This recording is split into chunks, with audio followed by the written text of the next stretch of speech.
Let's take a look at some of the most important menu options on your camera. I need to give a little disclaimer here because I can't possibly know every menu of every camera that's out there. Everything's going to vary slightly, even among Canons, Nikons, Sonys, Fujis. Depending on what model you have, there's going to be different menu items. But I want to point out the most important items and the ones that will run across all makes and models. So the first one, if you pull up menu, you need to locate something called quality or size. Let's go ahead and we're going to jump into this. So most likely you're going to have an option that says RAW or JPEG. Now in this class we are not going to talk about RAW at all. I'll tell you what it is, and that's the last time that we're going to talk about it. So RAW is basically like a digital negative. It's a huge file, it's got a lot more detail, and it's really meant for somebody that's going to be editing their pictures fairly regularly and intensely, okay? They're huge file sizes, and we are not going to touch on RAW at all. In fact, I did not shoot in RAW until 2010, and I had gotten my first camera in 2004. So I shot for 6 years in JPEG only, and I did just fine.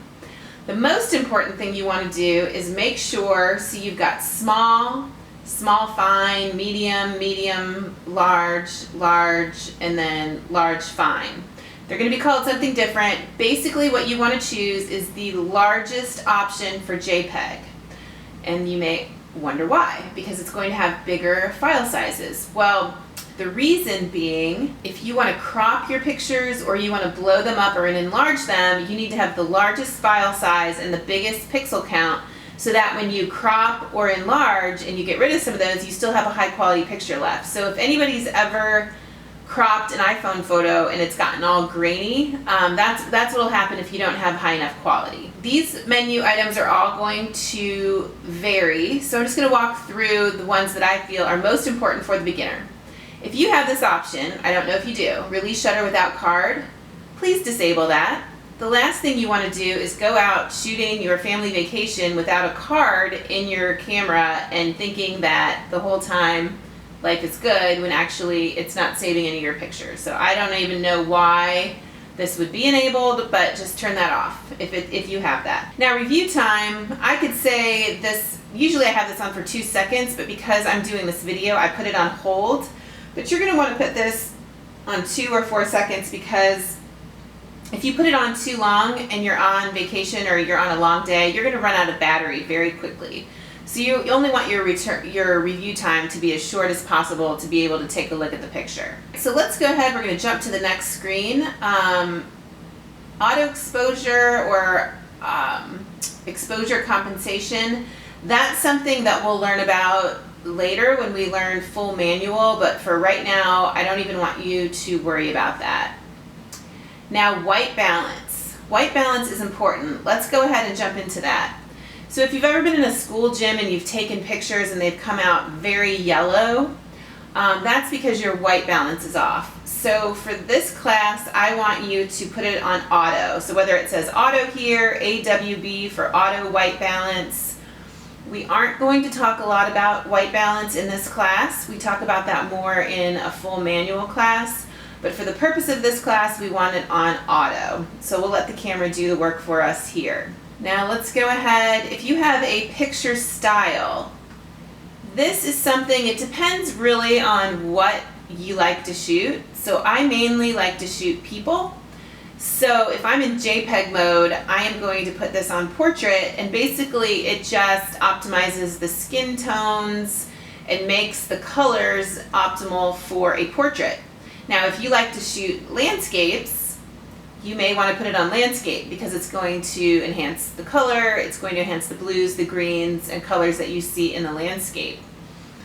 Neutral is something you can do if you're shooting in RAW. So I would really, for the purposes of this class, I would say stick with either portrait or landscape. So we're going to hit OK, and then we're going to go to the next one. I'm not going to worry about any of those things. Live shoot is when you can see the actual picture on the back of your camera, and we'll talk about this in just a second. And let's see, really there's nothing else I want to worry about on this screen. Now this one, highlight alert, enable that. So this is what I call the blinkies.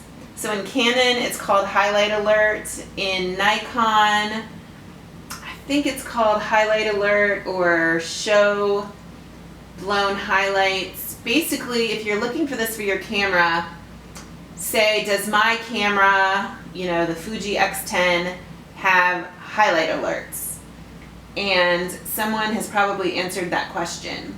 But this is really important to turn on because what it does is it shows you visually, when you look at the picture on the back of the camera, if it's too bright and it will blink. In fact, let me see if I'm going to go through here. I feel like there was a picture on here.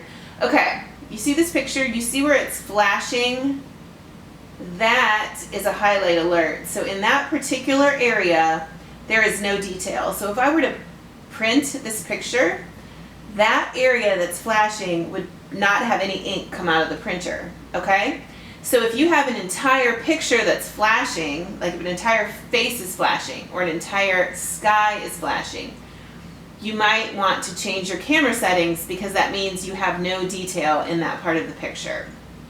So I hope that makes sense. Let me know if it doesn't.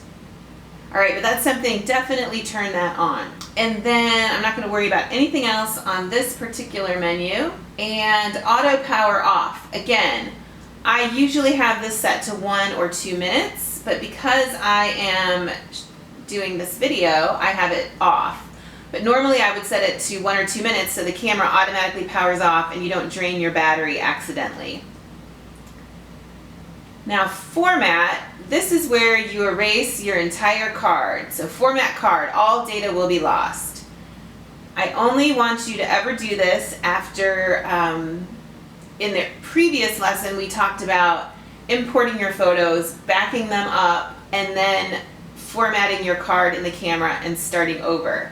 This is where we would do that. So I would erase everything on the card, start fresh. I do this after every import and backup to my computer.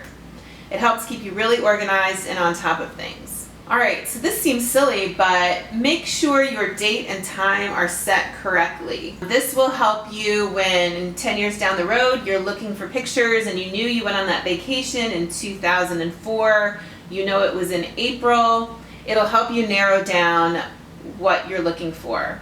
Also, make sure your time is correct because, let me give you an example.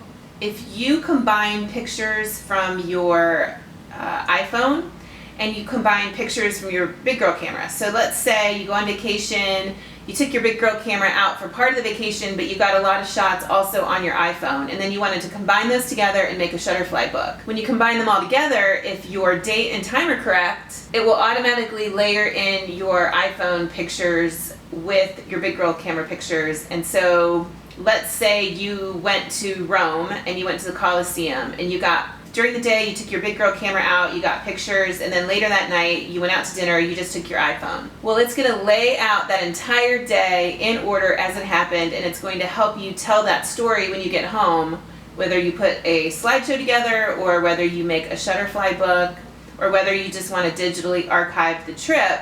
It's going to keep those all together. So the date and time are more important than you would probably think, or you might not even think about it. So please think about that and set all of your cameras. If you have a GoPro, an iPhone, a big girl camera, make sure they're all the same date and time.